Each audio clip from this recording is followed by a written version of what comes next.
You know that phone you're probably holding right now or that's sitting on the desk next to you? We use it for everything, right? Texts, social media, you name it. But have you ever stopped to think about its hidden power? Like its power to spark real, tangible change in a community? Well, we're about to dive into a story of how that simple piece of tech did exactly that. So this is really the big question, isn't it? It's not about the newest, fanciest model or some complicated app. It's about unlocking the potential that's already sitting right there in our hands, just waiting to be used in a totally new way. And to see this in action, our story takes us to Varanasi, India. A group of community leaders got together for just 5 days. That's it. They showed up with their smartphones, but they were about to leave with something way more powerful, a brand new vision for how to connect with and serve their people. Yeah, it all kicked off with those 5 days in Varanasi. This training was the spark, the one event that really got the ball rolling and set everything else in motion. And when you look at the details, it's kind of incredible.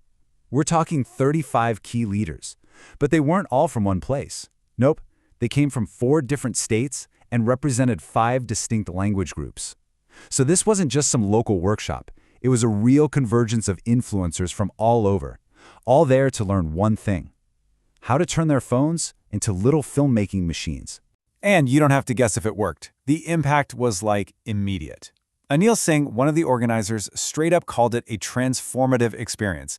That's a huge statement. It tells you this was about way more than just learning tech skills. Something really fundamental shifted for everyone in that room. And that transformative experience, it wasn't just a feeling. It translated directly into action. These leaders walked away with a brand new digital toolkit they could start using the very next day. I mean, just look at the practical stuff they could suddenly do. They were recording and sharing personal stories, creating these really authentic connections.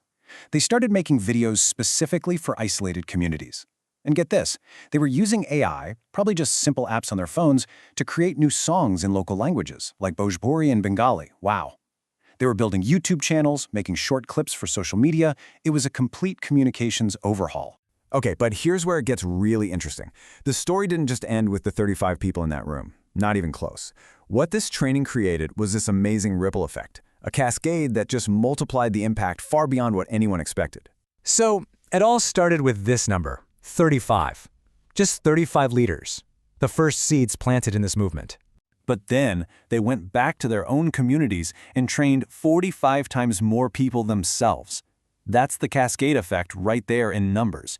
The knowledge didn't get siloed, it spread totally organically from one person to the next. Numbers are great, they really are. But they don't tell the whole story. The real impact, the stuff that really matters, is always personal. So, let's zoom in on 2 individuals whose lives and their work were just completely turned upside down by this.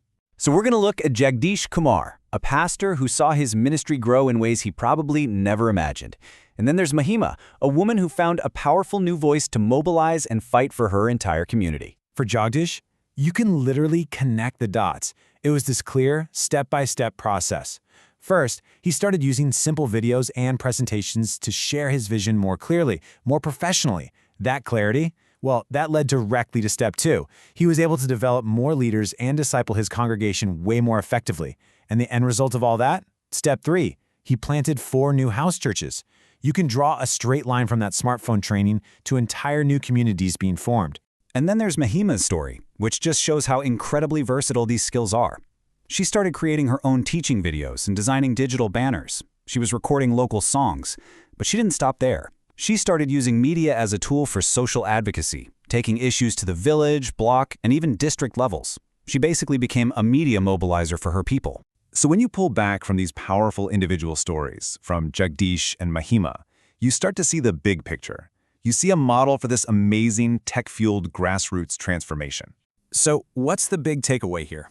It's actually super simple. This wasn't about a bunch of outside experts coming in with expensive equipment. Not at all. It was about empowering local leaders with the accessible tech they already had in their pockets. That's it. It just let them tell their own stories and engage their own communities in a more creative and powerful way. And that brings us full circle, doesn't it? The story of Varanasi isn't just about something that happened way over there. It's kind of a mirror for us. It makes you wonder, right?